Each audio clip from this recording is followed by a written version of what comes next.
I'm such a great father for buying our daughter a house. You can leave if you disagree. After all, once you've given me the money, I don't need you anymore." Those were the arrogant words of my husband, who made the unilateral decision to buy a high-rise condo with my money. But it turns out he had a shocking plan in mind.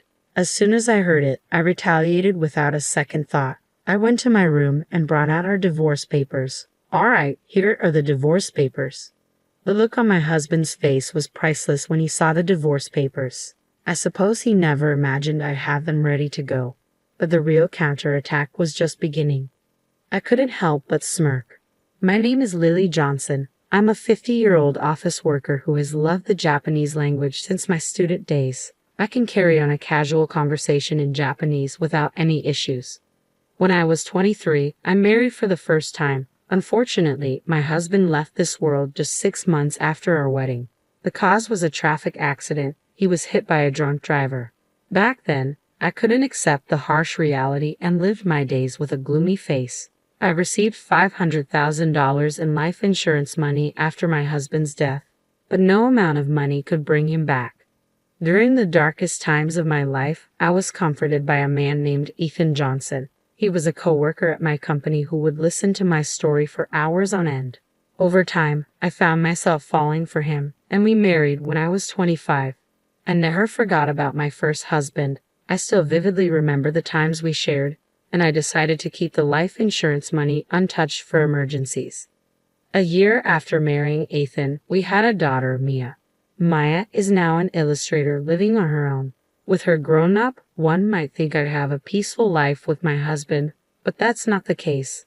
Our relationship started to deteriorate when Maya was in her junior year of high school because we couldn't agree on Mia's education. From the time Maya was born, Ethan had mapped out her future on his own. He repeatedly expressed his wish for Mia to attend a prestigious university, believing it would open up more opportunities for her future. He even enrolled her in tutoring services since elementary school. Ethan never pushed Maya too hard to study, so I didn't oppose, but Maya loved drawing more than studying, even as an amateur. I could tell she was incredibly talented. I had a hunch she might make it in her career someday. That hunch turned out to be right when, during her junior year of high school, Maya announced, "I want to be an illustrator in the future, so I want to go to an art school for university." I wanted Mia to pursue what she loved, so I agreed, but Ethan was vehemently opposed. "Go to a prestigious university like Harvard. After graduation, work for a big corporation. It's more secure and you'll be happier," he yelled, completely dismissing Maya's dream. Even when Maya suggested I could start by working for a company, Ethan wouldn't hear it. "An illustrator? You're just playing around drawing pictures. I didn't invest all this money in you for you to have such a frivolous career," he said harshly. I found myself stepping in. "There's no need to speak like that. It's Maya's life. Let her try," I said, but that only made Ethan angrier. "Maya is my daughter.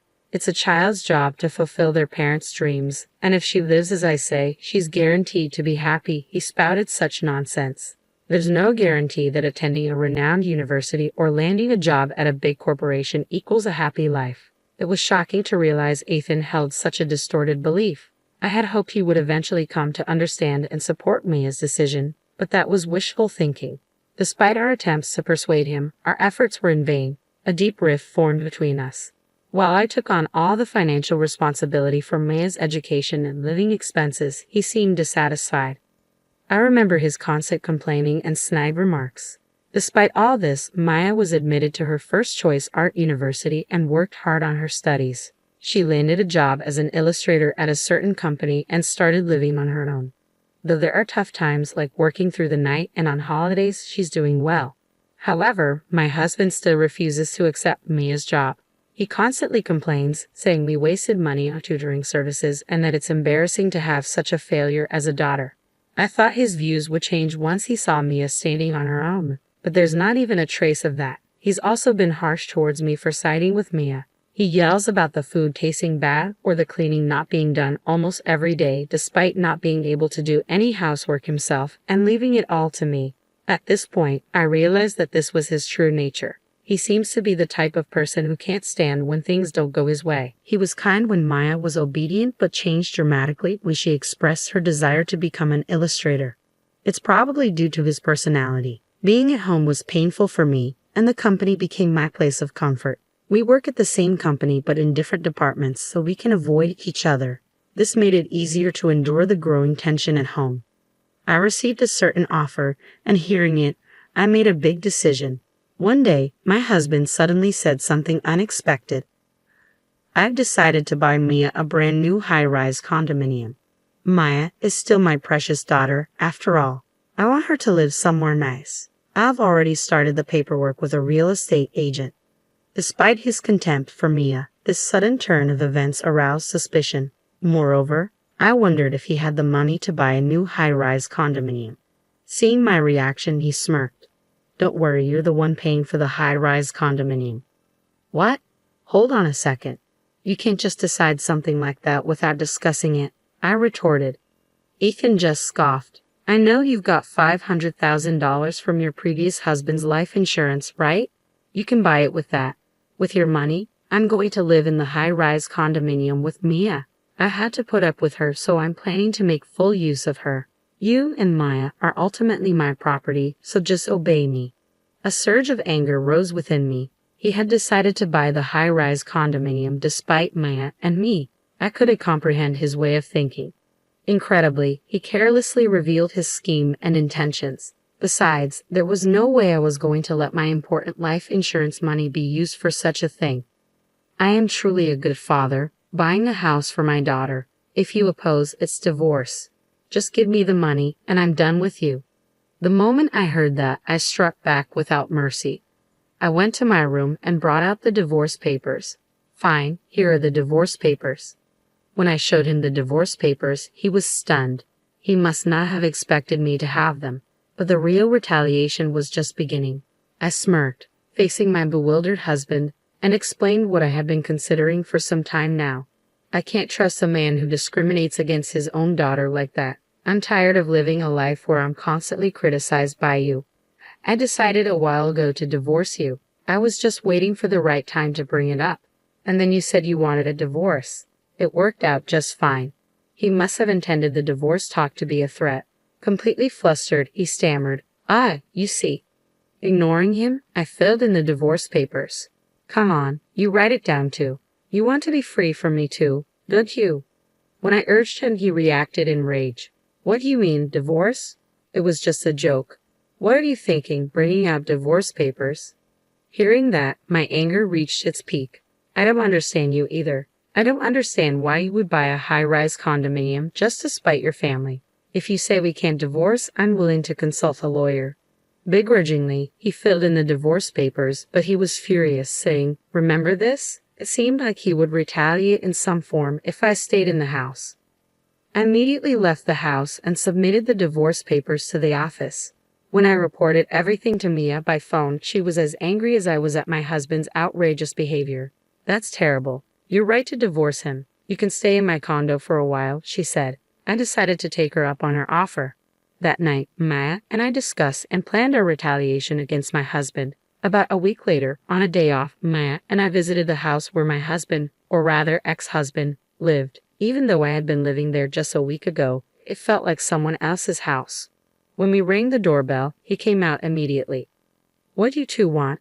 Did you come to apologize for what happened? My ex-husband asked, looking down on Maya and me with a condescending gaze. I was quite irritated but swallowed my anger and spoke in a slightly weak voice. That's right. I came to apologize because I thought I had done something wrong. I'm sorry, Dad. Maya also made a remorseful face, quite the actress. However, my ex-husband didn't realize it was a performance and seemed genuinely pleased. I see. So you've decided to reflect on your actions. I'm happy. However, he seemed curious about the bags we were carrying. What are you doing with all those bags? We were carrying bags that were filled to the brim in both hands, tied up so you couldn't see inside. I took a stack of $10,000 bills from one of the bags. By the way, this was real money. I thought it was wrong what I did to you, so I decided to give you my late husband's life insurance money. You can live in the high-rise condominium with Mia using this money. There's $500,000. Can you put it in the safe? My ex-husband was entranced by the $10,000 stack of bills. Sure, please put it in the safe, he said, easily letting Mia and me into the house. Even though it had only been a week since we left, the house was littered with laundry and garbage. Come to think of it, my ex-husband was very bad at tidying up and doing housework. Imagining that he must be having a hard time living alone, I couldn't help but smile. Maya and I stuffed the contents of the bags into the safe. However, we put the $10,000 we showed him back in the bag, not in the safe. Fortunately, he wasn't watching us as he went to the kitchen, saying, "I'll make some tea." When I returned to Maya's condo, I packed my bags and went out again. I was setting out on my own to a new place. "Take care, Mom." Maya saw me off with a smile. "I'll contact you when I settle down. Take care of yourself, Mia." I left Maya's condo with a smile on my face. 2 days later, I was asleep in my new home. When I received a call from my ex-husband, he asked, "Hey, what happened to the $500,000? There's nothing but garbage in the safe." As I burst into laughter, I thought to myself, he really took a while to figure it out, huh? My ex-husband had neatly fallen into my trap.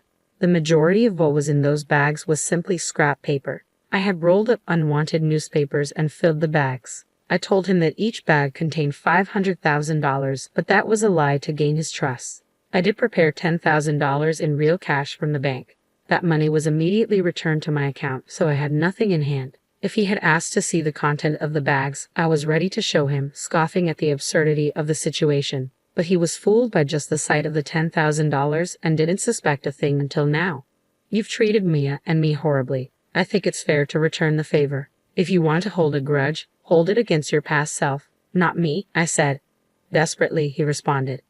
"I understand I was wrong. Can we live together again? I can't afford the high-rise condo, and I can't manage the housework. My place has turned into a trash heap." Taken aback by his self-centered plea, I retorted, "I'm not your ATM or your housemaid. You're an adult. Figure it out. Besides, I'm in Japan now. I can't come back to you." That's right. I was now living in Tokyo, Japan. This wasn't a mere overseas trip. I received an offer to work abroad for my company and decided to take it up. I've always wanted to work overseas, and I love studying Japanese. The offer that came before our divorce was this opportunity to work overseas. Once I heard about it, I decided to divorce him and live overseas. I could live my dream and get away from my ex-husband. It was killing 2 birds with 1 stone. I had told Mia, but kept it from my ex, who was clearly taken aback. "So, that's why I haven't seen you at work recently. Why didn't you tell me?" he asked. "Why should I? We're in different departments, and we're strangers now. Oh, by the way, Maya has something she wants to say to you. Tomorrow, we'll call you at 8 p.m. your time using a messaging app." All right. Is Maya going to live with me?" he asked. "We'll see. Wait until tomorrow," I said, hanging up, but I knew what Maya was going to talk about. I was looking forward to seeing his reaction as I drifted off to sleep. The next morning, I had to get up fairly early due to the time difference, but it couldn't be helped. I started up the messaging app and video called my ex and Mia. Maya started expressing her feelings to her father right away. "I loved you when I was a kid, Dad. I respected you as a parent and loved you from the bottom of my heart," Maya said. Ethan looked pleased to hear that, but Maya's speech didn't stop there. "But that's all in the past. You outright denied my career path, Dad. That's when I realized your true nature. You just wanted to control me, and there's no love in that. I hate you now, and I don't want to see you again." "This call is our final contact," Maya declared. Upon hearing that, my ex seemed to be on the verge of tears. "Don't say such things," he pleaded. I had expected him to get angry, but this reaction was surprising. Maybe he assumed Mia would love him no matter what, but Maya's harsh words continued. "This is how I really feel, Dad. You need to reflect on how you hurt Mom all this time. Also, I moved out, so there's no point in going to the apartment where I used to live. Don't use detectives or anything to forcefully find out my new address." That's all I wanted to say. I also told him something I had forgotten to mention earlier. I had explained the circumstances of our divorce to our workplace relatives and your parents. I don't think relying on them will do you any good. Well, goodbye. Once Maya ended the video call, I also ended mine. My ex-husband was pleading, "I'm sorry. It's all my fault. I apologize, so please give me another chance." But I didn't care about that anymore. Later, when Maya and I talked, she said, "I feel so much better now that I've said what I wanted to." I felt relieved after seeing my ex-husband in distress too. Apparently, it became uncomfortable for my ex-husband at his workplace. Though he resigned, he was disowned by relatives and his own parents. He couldn't buy the high-rise condominium and had to cancel. Moreover, he caused a scene at Mia's workplace trying to call her out at the reception desk. He was immediately locked out and banned from the premises. My ex-husband, who kept repeating his selfish behavior, ended up losing everything instead of gaining anything. He seems to have lost all his energy and is now living as a recluse at home. A colleague wanted to ask him something about the handover of work and tried to contact him, but he didn't answer.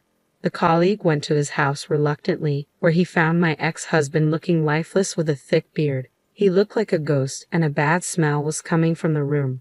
According to the colleague, his house is probably in a state of garbage dump. Looking at my ex-husband living such an unfortunate life, I couldn't help but think he got what he deserved. On the other hand, I am enjoying my job overseas. I do hate cultural barriers being surrounded by foreigners, but I overcome them by carefully communicating. I can use my proficiency in Japanese, and I'm really glad I transferred overseas. Maya is working hard as an illustrator, and it seems like she's been given some big projects recently. I have a lot of meaningful work, and it's fun, she said over the phone. It's a joy for me as a parent to see my daughter doing what she loves despite all the hurdles. Both Maya and I are starting to shine in our lives.